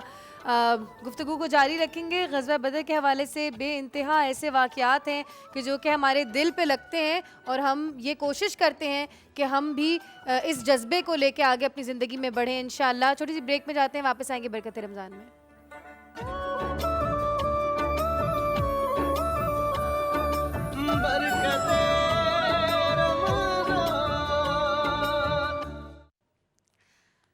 अस्सलाम वालेकुम जी, बरकत रमज़ान में आज बात हो रही है 17 रमज़ान को ग़ज़वा बदर का जो वाक़या पेश आया था, उस हवाले से। आपा, मुझे ये बताइए कि हम लोग ग़ज़वा बदर से यही लेसन सीखते हैं कि जितना भी माल हो या जितने भी असबाब हों, उससे कोई फ़र्क नहीं पड़ता, हमारे साथ अल्लाह ताला की रहमत शामिल होनी चाहिए। आज की ज़िंदगी में हम इस लेसन को कैसे अपनी लाइफ में शामिल कर सकते हैं? देखिए, रमज़ान मुबारक और आज 17वीं तारीख़ हमें अमली तौर पर अपने बच्चों के जहनों में इस सबक को बिठा देना चाहिए। हमारे बच्चे कहते हैं हमारे पास ये नहीं है, हमारे पास ये नहीं है, ये हालात नहीं है, ये असबाब नहीं है, लेकिन अल्लाह के रसूल सल्लल्लाहु अलैहि वसल्लम ने हकीकतन बेसरो सामानी के आलम में, यानी 313 मुसलमान थे और 1000 कुफ़ार का लश्कर था, मगर इसके बावजूद परवरदिगार आलम ने फ़तेह मुबीन अता फरमाई। तो अगर आज के दौर में मैं और आप दीन के ऊपर अमल करेंगे और हम दीन के ऊपर आगे बढ़ने की कोशिश करेंगे, तो क्या रब्बुल आलमीन हमारी मदद नहीं फरमाएगा? हमको, आपको, सबको अपनी जगह पर इंडिविजुअल की हैसियत से, इनफरादी शख्सियत की हैसियत से अपने अपने ऊपर अमल करने की, दीन पर अमल करने की आदत होनी चाहिए। बिल्कुल बिल्कुल आपा, ऐसा ही है। और अल्लाह ताला हमारे दिलों में भी वो तवक्कल डाले कि जिसकी आज हमें बहुत ज़्यादा ज़रूरत है। और सिर्फ तवक्कल अल्लाह जब हमारे दिलों में होता है, तो हमारे खुद ही सारे काम हो जाते हैं आसानियों के साथ, और हमारे बेड़े पार हो जाते हैं। तवक्कल की बड़ी ज़रूरत है आपा। ऐसे ही मुफ्ती साहब, मुझे ये बताइएगा, अबू जहल के हवाले से ज़रा अर्ज़ कीजिएगा कि वो मुसलमानों का उस वक्त में सबसे बड़ा दुश्मन था, और ग़ज़वा बदर के सारे वाक़े में अबू जहल का क्या किरदार था, और फिर उसके साथ हुआ क्या? जब हज़रत हकीम बिन हिजाम ने उमैर बिन वहाब को भेजा ना कि जाके मुसलमानों के हालात देख रहा, तो उमैर बिन वहाब रज़ी अल्लाह तआला अन्हु, ये भी बात में ईमान ले आए थे सन 4 हिजरी में। इन्होंने आके जो हालात बताए, तो हज़रत हकीम बिन हिज़ाम का जंग करने का इरादा तर्क हो गया। तो उन्होंने कहा आप जंग नहीं करते, क्योंकि जो तुम हालात वाक़यात मुसलमानों के बता रहे हो, जो जज्बा और जो जुनून जो तुम बता रहे हो, तो वो तो इस नीयत से आ रहे हैं कि किसी ने बड़ी प्यारी बात कही कि तसव्वुर में तेरे रहना इबादत इसको कहते हैं, तेरे रास्ते में मर मिटना शहादत इसको कहते हैं। तो वो जब ये सारे हालात सुने ना हज़रत हकीम बिन हिज़ाम ने, तो उन्होंने कहा कि नहीं अब नहीं लड़ेंगे। लेकिन अबू जहल पास खड़ा हुआ सुन रहा था, उसका किरदार ये था, बड़ा खबीस इंसान था ये। बिल्कुल बिल्कुल। और मैं आप लोग को एक बात बताऊं, माजरत मैंने आपको कट कर दिया। अबू जहल का जहाँ पे घर हुआ करता था ना मुफ्ती साहब, जी हाँ। वो हम जब उम्रे पे जाते थे हम देखते हैं कि वो नापाकी की जगह बन चुकी है। जी हाँ, आज वहाँ पर बैतुल खला बने हुए हैं। बैतुल खला बने हुए, बड़ा बड़ा लिखा हुआ है अबू जहल। तो ये होता है ऐसा ही होता है। मुसलमानों के जिसने भी दुश्मनों। हमारे प्यारे नबी सल्लल्लाहु अलैहि वसल्लम से या आपके जानिसारों से जिसने भी बेवफाई की है या दगाबाजी की है, अल्लाह ताला ने उसको कयामत तक के लिए इबरत का निशाना बनाया है। सही है अल्लाह। अबू जहल का सबसे बड़ा किरदार ये था कि कुफारे मक्का, मुशरिकीन मक्का जंग के इरादे से वो लोग पीछे हट चुके थे। ठीक है। लेकिन अबू जहल ने कहा कि अब हम कैसे पीछे हटें, हम इतने बड़े सरदार हैं, हमारे पास इतनी असलाह है और इतने हमारे पास पहलवान हैं और इतनी जंगजू हैं, उनके पास, मुसलमानों के पास तो कुछ नहीं है, तुम हिम्मत ना हारो। और यहाँ तक कि इससे जो कुछ होता था, इसने जंग के जितने भी सामान होते थे उभारने वाले, जज्बा बेदार करने वाले, वो सब इसने फराम किए। अच्छा। और आखिर में अल्लाह ने इसको किस कदर इबरत का निशाना बनाया कि दो छोटे छोटे बच्चे, आप ज़रा नबी पाक अलैहिस्सलाम के साथ रहने वाले लोगों का जज्बा तो देखें कि वो जो कम उम्र सहाबा थे ना, वो छुपते फिर रहे थे, क्योंकि नबी पाक अलैहिस्सलाम ने ये ऐलान कर रखा था, इससे पहले नबी पाक ने कोई जंग नहीं की थी। ये ऐलान कर रखा था औरतों पर हाथ नहीं उठाया जाएगा, जो गैर मुहारिबीन होगी यानी जो लोग जंग नहीं कर रहे होंगे उन पर भी हाथ नहीं उठाया जाएगा, और इसी तरीके से बच्चों पर भी हाथ नहीं उठाया जाएगा, और हम भी अपने साथ बच्चों को जंग लड़ने के लिए लेकर नहीं जाएंगे। तो वो जो कम उम्र सहाबा थे ना, वो छुपते फिर रहे थे, कहीं ऐसा ना हो कि नबी पाक हमें देखे और जाने से मना कर दे। अल्लाह। तो वो दो जो है वो कम उम्र सहाबा थे, हजरत मुआज और हजरत मुअव्वज जी थे। तो इन दोनों ने जो है वो अबू जहल को लोगों से पूछ पूछ के कि अबू जहल कौन है, अबू जहल कौन है। तो जब पता चला कि जी अबू जहल है, दो बच्चों ने अबू जहल को कत्ल कर दिया। अब आप देखिए, अल्लाहु अकबर। यूं समझिए कि हाथी को चूटी ने मार दिया। ये अल्लाह ताला इबरत का निशाना जब बनाता, अबू जहल कोई आम आदमी नहीं था। अबू जहल तीर अंदाजी में सबसे आगे था, अबू जहल नेज़ाबाजी में सबसे आगे था, अबू जहल ढाल संभालने में, घुड़सवारी में अबू जहल का सानी कोई नहीं था। लेकिन अल्लाह ने इसको कैसे इबरत का निशाना बनाया, तो अल्लाह जल्ल मजदुल करीम ने कुरान में भी इस बात को बयान किया, इन्ना कफ़ैनाकल मुस्ताज़ीन, कि महबूब सल्लल्लाहु अलैहि वसल्लम, जिसने जब जब भी तेरी ज़ात के साथ कोई भी ऐसा काम करने की कोशिश की है जो तेरी ज़ात के लायक नहीं है, हम उसे इबरत का निशाना बनाएंगे। बस यूँ समझ लीजिए कि नबी पाक अलैहिस्सलाम की ज़ात मुबारक की तरफ, नबी पाक अलैहिस्सलाम की ज़ात मुबारक की तरफ कोई जुमला बोलना या कोई हल्की बात करना ऐसे है जैसे चांद को देखकर थूकने के मुतरादिफ है, कि नबी पाक अलैहिस्सलाम चांद है। बल्कि बड़ी प्यारी बात किसी ने कही कि चांद से उनको तशबीह दूं, इतना तो मैं बेअदब नहीं। चांद भी नबी पाक अलैहिस्सलाम की जो पाँव मुबारक के नीचे जो खाक मुबारक लगी है, उस खाक मुबारक की जो रोशनियां हैं, अल्लाह जी, उस रोशनियों के सामने भी चांद की रोशनी कुछ नहीं है। सुभान अल्लाह। तो अल्लाह खुद अपने महबूब सल्लल्लाहु अलैहि वसल्लम का बदला लेने वाला है। अबू जहल, उतबा, शेबा जितने बड़े काफिर थे, ये सब नबी पाक सल्लल्लाहु अलैहि वसल्लम के गुस्ताख थे। और उक़बा बिन अबी मुईत जब इसको कत्ल किया जाने लगा, यहाँ पर आखिरी बात अर्ज कर दूं, बदर के कैदियों में से किसी कैदी को कत्ल नहीं किया गया, सबको छोड़ दिया गया, 4 औकिया सोना लेकर। हजरत अब्बास जो अभी आपने अपना इस्लाम जाहिर नहीं किया था, तो उनको नबी पाक अलैहिस्सलाम ने पूछा, कहा चाचा 4 औकिया सोना तुम्हारा, 4 औकिया सोना तुम्हारे 2 भतीजों का और 4 औकिया सोना तुम्हारे एक साथी का, ये जमा कराओ, फिदिया दो और चले जाओ। हजरत अब्बास ने उस वक्त एक बात की कि या रसूलल्लाह मेरे पास तो कुछ नहीं है, यही है जो मेरे पास है। नबी पाक अलैहिस्सलाम ने इरशाद फरमाया, मेरी चची उम्मुल फजल के साथ बैठकर बंद कमरे में जो आपने ये बातें की हैं और इतना सोना छोड़ कर आए हैं, मैं उस वक्त हजरत अब्बास ने जुमला कहा कि या रसूलल्लाह मैं मान गया कि अल्लाह ने आपको इल्म गैब बता किया है, बेशक। तो हजरत अब्बास के ईमान के इजहार की जो वजह है, बाद मौरखीन ने लिखा कि आप पहले ईमान ला चुके थे, बाद ने कहा नहीं लाए थे। बहरहाल अगर दोनों जुमलों को एक जगह जमा कर दें, ईमान के इजहार की जो वजह है या ईमान के लाने की जो वजह है, वो नबी पाक अलैहिस्सलाम का इल्म गैब है। एक कैदी मारा गया, जो बात मैं अर्ज कर रहा था, उकबा बिन अबी मुईत जी। उसने पूछा कि मुझे क्यों मारा जा रहा है, तो नबी पाक अलैहिस्सलाम ने इरशाद फरमाया कि तूने हमें देखकर थूका था, तूने हमारी बेअदबी की थी, गुस्ताखी की थी, और हम अपने गुस्ताख को नहीं छोड़ते। तो ये एक कैदी जो है बदर का, इस तरीके से इसको मारा गया। बहुत खूब, बहुत खूब, बहुत खूब। सलमान, कलाम सुना दीजिए आका पाक सल्लल्लाहु अलैहि वसल्लम की बारगाह में, हमारी तरफ से, हम सब की तरफ से नजराने अकीदत। बिस्मिल्लाह करें। अल्लाहुम्मा सल्ली अला मुहम्मद।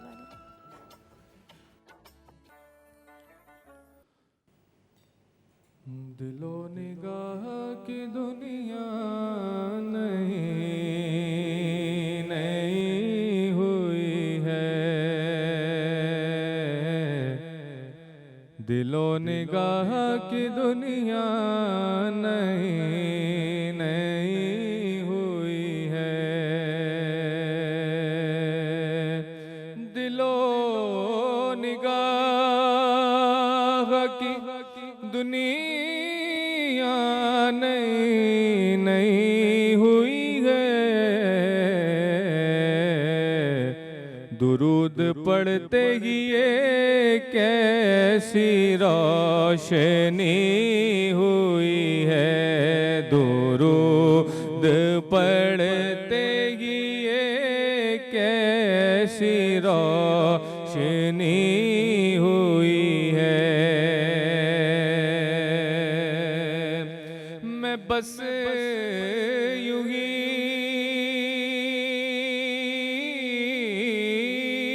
तो नहीं आ गया हूँ महफिल में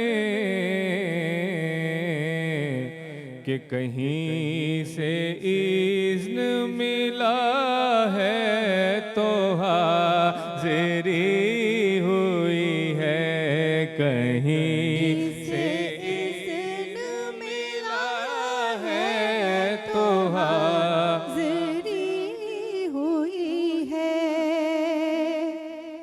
ये सर उठा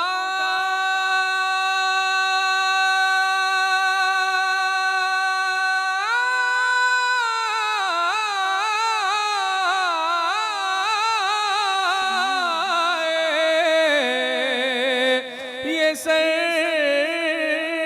उठाए जो मैं जा रहा हूँ जानिब खुल, ये सर उठाए जो मैं जा रहा हूँ जानिब खुल, क्यों? मेरे लिए मेरे लिए मेरे आका ने बात की हुई है, मेरे लिए मेरे आका ने बात की हुई है, गुलाम हश्र में जब सैयदुल वरा के चले, लिवाए हमद के साए में सर उठा के चले, नसीर उनके सिवा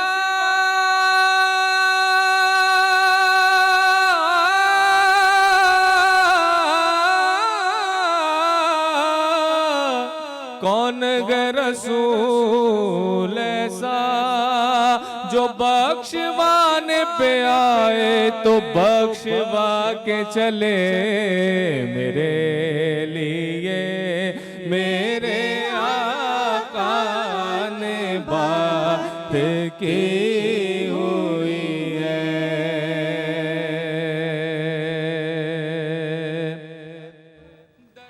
अस्सलाम वालेकुम जी, बरकत रमज़ान में खुशामदीद। बात हो रही है ग़ज़वा बदर के हवाले से और सवत अस्करी आपा मेरे साथ हैं। सवत आपा, मुझे बताइएगा कि हज़रत जिब्राइल अलैहिस्सलाम का जो घोड़ा मुबारक था जो अल्लाह ताला ने भेजा था, अगर मैं सही कह रही हूँ तो उसके परों की फड़फड़ाहट तक ग़ज़वा के मैदान में गूंज रही थी और बहुत लोगों ने उसको सुना भी।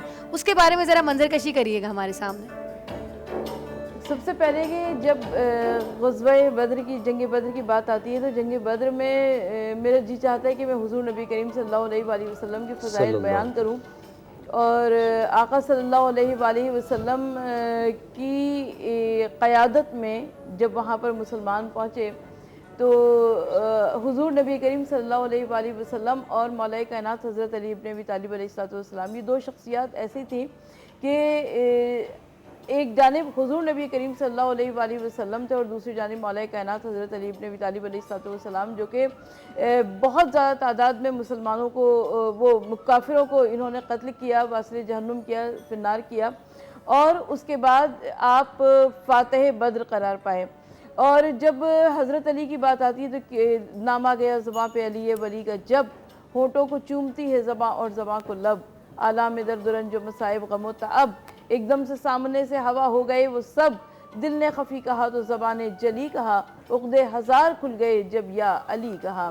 मौला कायनात हज़रत अली इब्न अबी तालिब अलैहिस्सलाम और अल्लाह के रसूल सल्लल्लाहु अलैहि वसल्लम मकाम बद्र में मौजूद थे और सबके अज़ान फ़िक्र में मौजूद है। भी हम अर्ज़ भी कर चुके हैं कि एक जानिब मुसलमानों की बेसर व सामानी थी और दूसरी जानिब कुफ़ार के तैयारियाँ थी, मगर अल्लाह ताला ने उस वक्त मलाइका को भेजा, फ़रिश्तों को भेजा, और कुफ़ार ख़ुद कहते थे कि हमने देखा कि कोई बड़े बड़े सफ़ेद पारचों में लिपटे हुए कुछ हस्तियां थीं जो कि मुसलमानों की मदद कर रही थीं।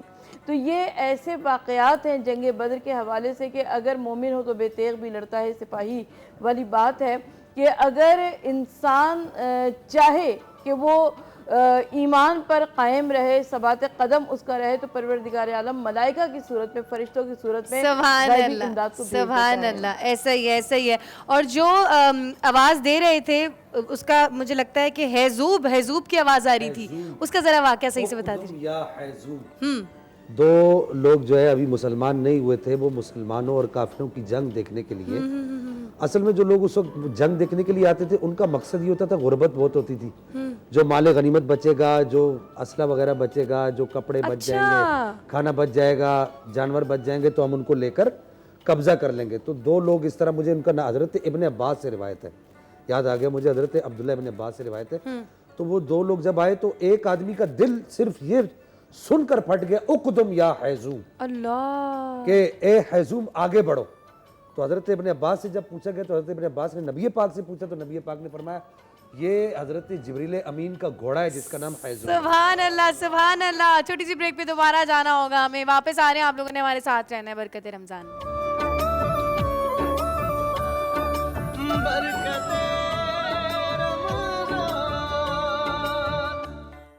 बरकत रमजान में खुशामदीद, शुरू हो चुका है अफ्तार मज़ेदार।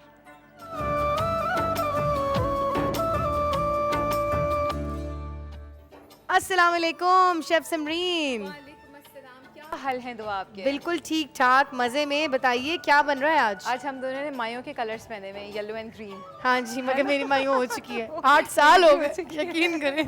बताएं क्या आज हम बना रहे हैं दाल भरी कचौरियाँ आलू की तरकारी के साथ। ज़बरदस्त, शुरू करें? ठीक है, बिल्कुल शुरू करते हैं। बिस्मिल्लाहिर्रहमानिर्रहीम। हम सबसे पहले डाल रहे हैं इसमें तकरीबन आधा कप पानी, इसमें ऑयल बिल्कुल भी नहीं जाता, ठीक है। आधा कप पानी है, तकरीबन ये आधा किलो आलू हैं, ठीक है।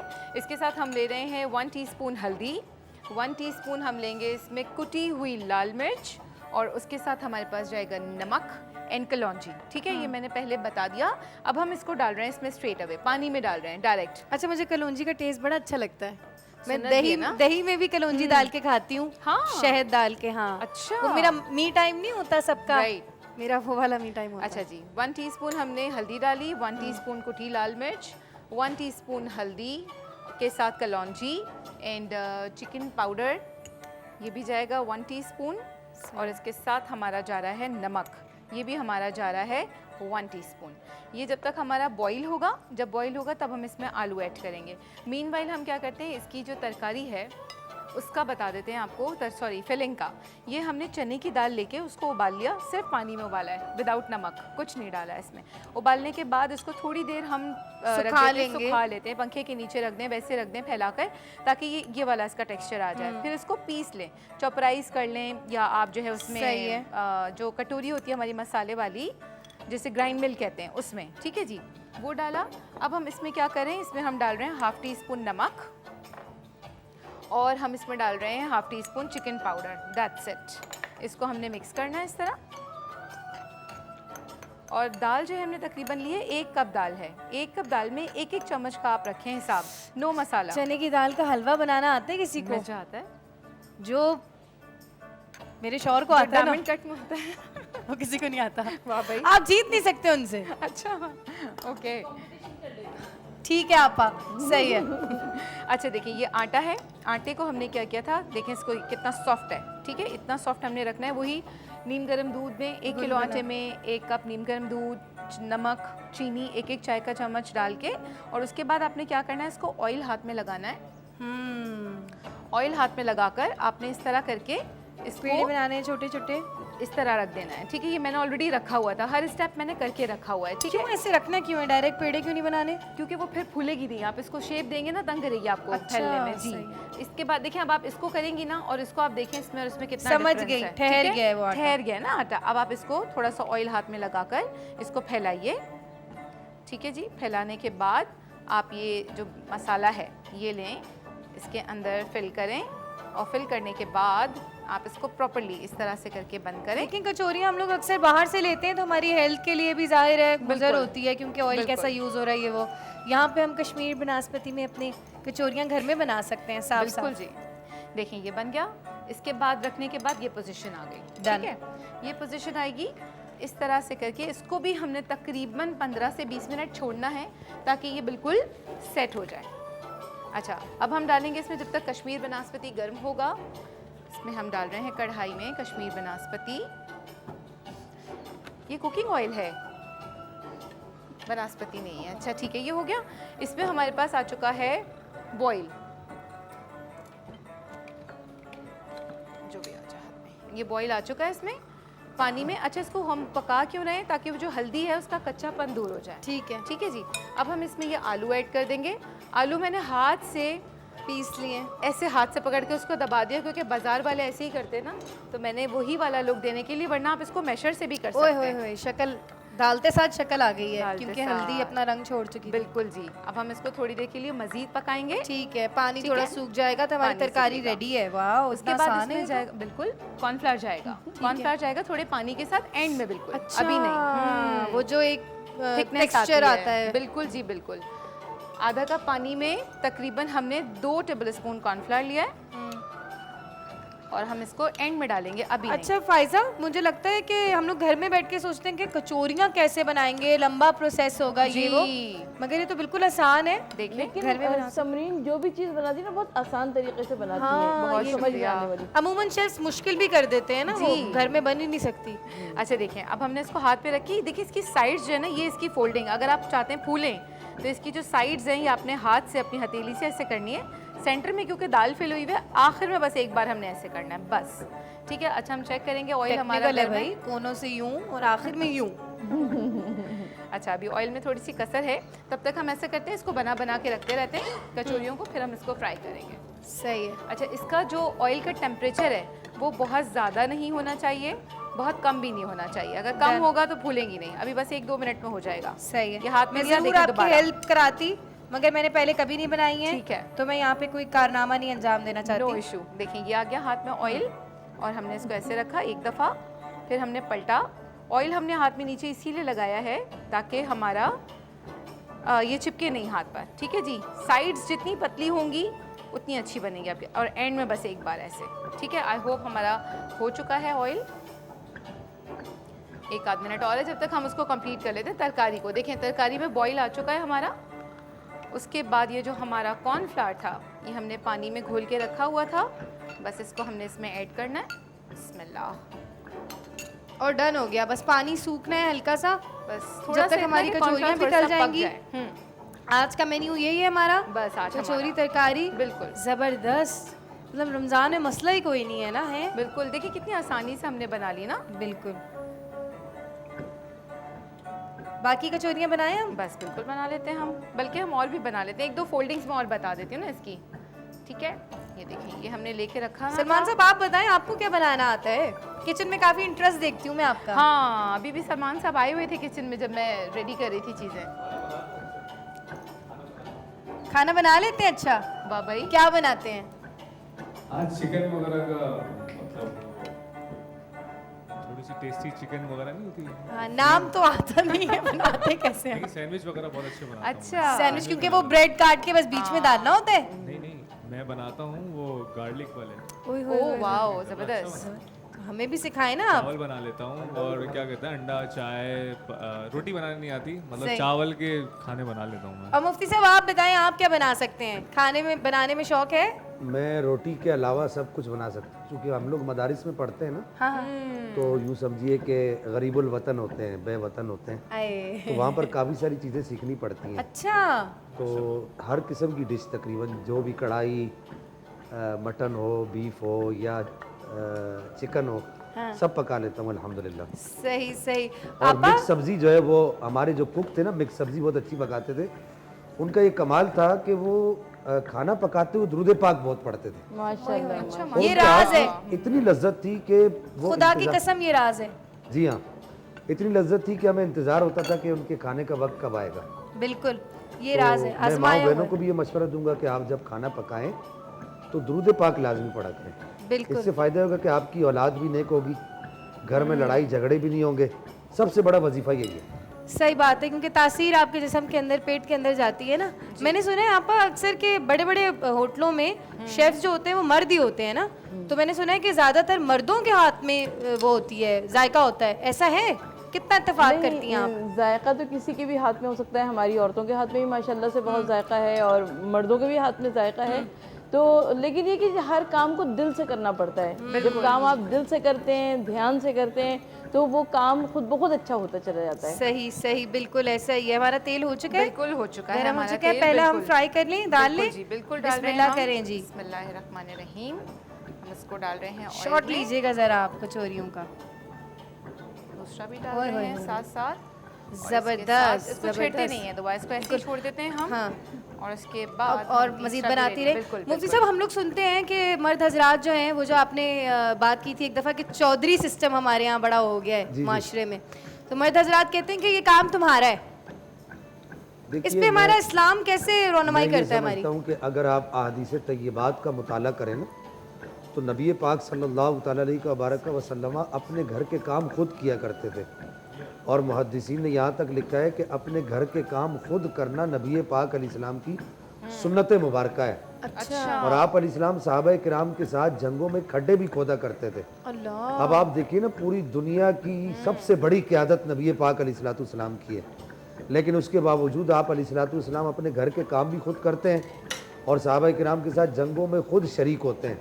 इससे ये समझ आती है कि हमारे यहाँ वो कुछ लोग जो है बाज़ एक वो लक़ब दिया जाता है ऐसे मर्दों को जो घर का काम करते हैं, उन्हें कहा जाता है ये रन मुरीद हो गया है। वाकई ऐसा वाकई नहीं है। ऐसा ही है, ऐसा ही ऐसा है। नहीं है। कुरान पाक ये कहता है हुन्ना लिबासुल लकुम व अंतुम लिबासुल लहुन, कि तुम जो मियाँ बीवी हो ये एक मुक़द्दस रिश्ता है। बिल्कुल, और एक दूसरे का लिबास है। इस मुक़द्दस रिश्ते की तकदीस को पामाल ना करो। तो बिल्कुल। बहरहाल ये कि आप ऐसा भी इस्लाम नहीं कहता कि बिल्कुल बीवी के ही होके रह जाओ, और ऐसा ही नहीं कहता कि बिल्कुल माँ बाप की होके रह जाओ। बिल्कुल आपने दोनों के हुकूक को इक्वल बराबर रखना हर है। चीज में एतदाल और म्याना रवि अल्लाह ताला को बहुत ज्यादा खैरुल पसंद है। उमूरी अवसतुहा, हदीस मुबारक है ना, नबी पाक ने फरमाया कि सबसे अच्छा काम ये है कि तुम दरमियान में रहो, एतदाल में रहो। बिल्कुल बिल्कुल। छोटी सी ब्रेक का मुझे मैसेज आ रहा है बार बार, छोटी सी ब्रेक में जाते हैं, वापस आएंगे तो कचौरी और तरकारी हमारी तैयार होगी, हम तो खाएंगे इफ्तार में। आप क्या खाएंगे आज? ज़रा हमारे फेसबुक पेज पर जाके मैसेज करें और कमेंट्स में बताएं हमें कि आप लोग आज क्या खाने वाले हैं इफ्तार में।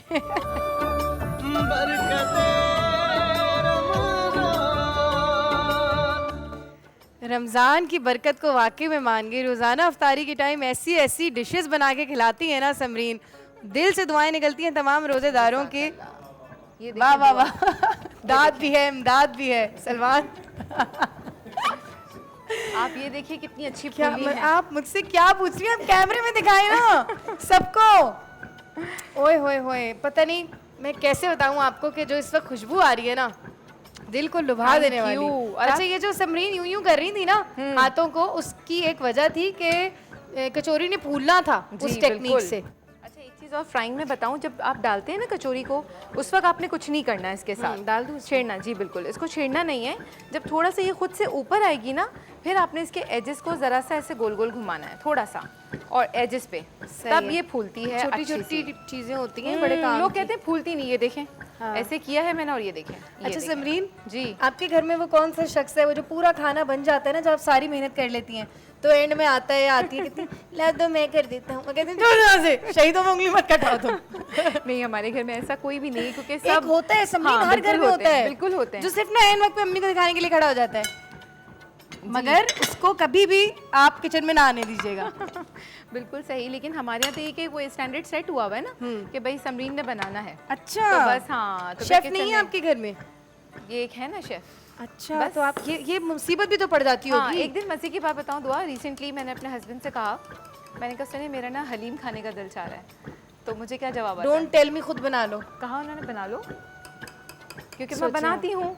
तो सोचा। कभी इंसान का दिल चाहता है कि चलें जी बाहर, ये देखें आप फूली हुई कचौरियाँ, तो ये थी हमारी आज की रेसिपी और ये देखें। ब्यूटीफुल।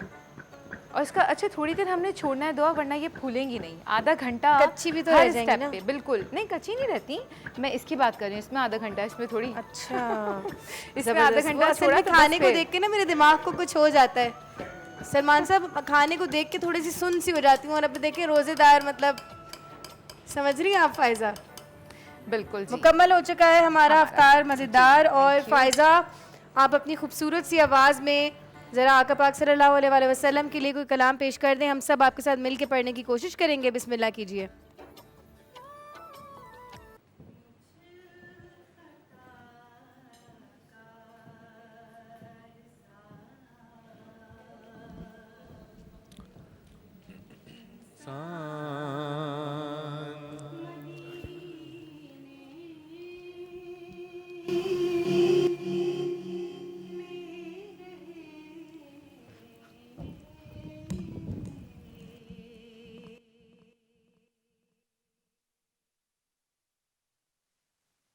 कार सा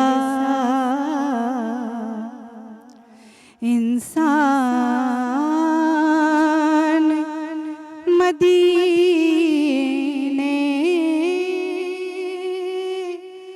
में रहे,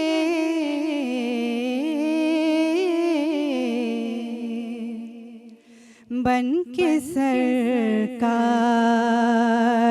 का मेहमान मदीने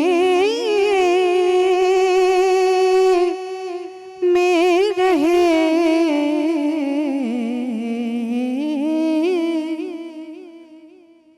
मुझ खता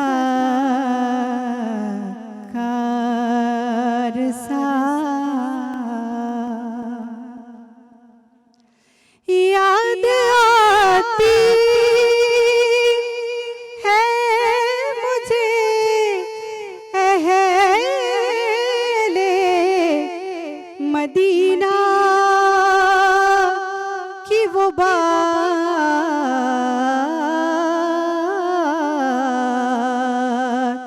कि जिंदा रहना हो तो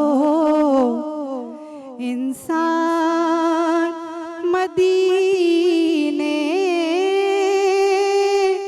में रहे,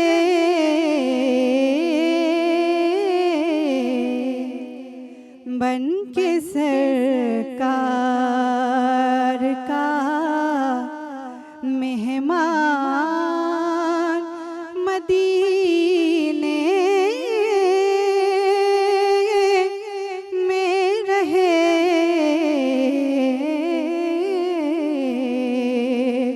मुझ खता कार सा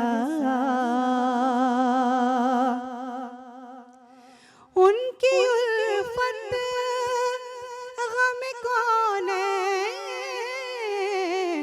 मिटा देती है, जितने दिन आपका मेहमान मदीने में रहे, जितने दिन आपका। अस्सलाम वालेकुम जी, बरकत रमज़ान में खुशामदीद। इफ्तारी का टाइम जैसे जैसे करीब आ रहा है वैसे वैसे हमारी हमारी कैफियत जो है भूख की वो भी बढ़ रही है, और आज तो कचौरियाँ भी सामने हैं। हम सब इंतज़ार में आपकी तरह इफ्तारी के। मुफ्ती साहब हमारे साथ मौजूद हैं। मुफ्ती साहब, मुझे कोई वाक़या हम सबको बताइएगा कि जिससे हमारा जोश और जज्बा जो है वो मज़ीद बढ़े। ग़ज़वा बदर का दिन है, चूँकि आज के दिन मुसलमानों को अजीम फ़तह हुई।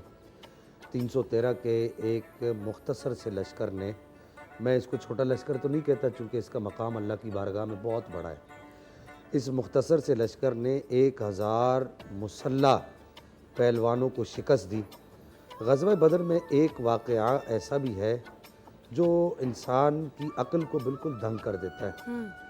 मसलन नबी पाक सल्लल्लाहु अलैहि वसल्लम के एक सहाबी हैं, हज़रत सैयदना अब्दुल्ला इब्न अब्बास रज़ियल्लाहु तआला अन्हुमा, जी, जो हज़रत अब्बास के बेटे हैं, नबी पाक के चचाजाद सही भाई हैं।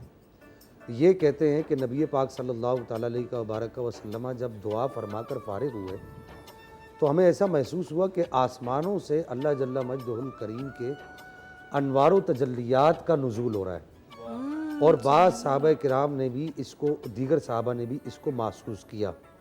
सहाबा किराम रिज़वानुल्लाहि तआला अलैहिम अजमाइन को चूँकि अल्लाह जल्ला मजदुल करीम ने एक रूहानी ताकत अता फरमाई थी, ठीक, इससे बढ़कर रूहानी ताकत और क्या होगी कि वो आँखें जिन्होंने रसूलुल्लाह को अपने सामने देखा, बुजुर्ग फरमाते हैं कि जिसने रसूलुल्लाह को देख लिया उसकी विलायत के दर्जे को कोई भी नहीं पहुँच सकता। सही, बल्कि यहाँ तक कि अगर कोई नबी पाक अलैहिस्सलातु वस्सलाम को आपकी हालत असलिया में, यानी जिस हालत में नबी पाक अलैहिस्सलाम इस दुनिया से तशरीफ़ लेकर गए, उस हालत में अगर कोई ख्वाब में देख ले नबी पाक अलैहिस्सलाम को, तो वो विलायत के 2999 दर्जे तय कर जाता है। सहाबा किराम रिज़वानुल्लाहि तआला अलैहिम अजमाइन के हौसले यहाँ से बुलंद हुए। सुभान अल्लाह। और एक बात और भी, सहाबा के दिलों में एक अजीब सी खलिश थी कि ये हमें तो कच्ची जगह मिल गई है, तो अब हमारा क्या होगा। तो नबी पाक अलैहिस्सलातु वस्सलाम ने सहाबा किराम को दिलासा दिया, तसल्ली दी कि अल्लाह करम करेगा, मामला हल हो जाएगा।